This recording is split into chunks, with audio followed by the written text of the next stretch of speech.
Alors on était à presque 80% d'abstention ici aux européennes, aux dernières européennes. Comment comptez-vous convaincre les gens d'aller voter? L'Europe, ça peut sembler très loin vu d'ici.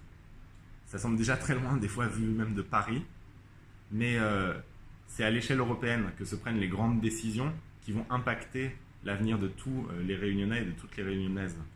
C'est à l'échelle européenne qu'on décide de finalement ce qui sera dans notre assiette, de l'air qu'on respire, de la manière dont on se chauffe, du commerce, de la manière dont on autorise ou on interdit des importations qui détruisent nos exploitants, nos industries, nos emplois.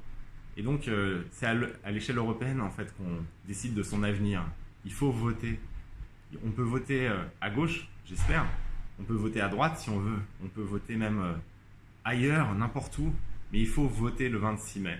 Parce que chaque citoyen qui renonce à voter, c'est un peu plus de pouvoir pour les lobbies. Alors si on ne vote pas, après on n'a pas le droit de se plaindre. Parce qu'on a donné nous-mêmes le pouvoir, soi-même le pouvoir, aux intérêts privés, aux grands groupes qui trop souvent tiennent le stylo à Bruxelles. Donc le 26 mai, votez. À l'échelle européenne, on veut promouvoir un pacte finance-climat qui mette l'argent qui existe et qui est disponible au service de la transformation écologique.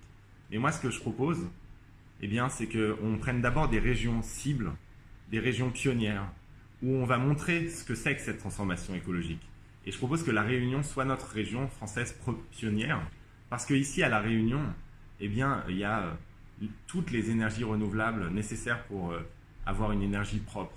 Il y a le savoir-faire artisanal, il y a la présence de la mer et de l'océan. Il y a une biodiversité profondément incroyable qu'il faut qu'on défende. Et donc, ce qu'il faut faire, c'est mettre les investissements nécessaires pour faire de la Réunion le pionnier dans la grande transformation écologique. Et qu'est-ce qu'on va comprendre quand on va faire ça? Que l'écologique ne s'oppose pas au social, que la transformation écologique, ça va créer des emplois, que ça va permettre de vivre mieux, de se nourrir mieux, de respirer mieux.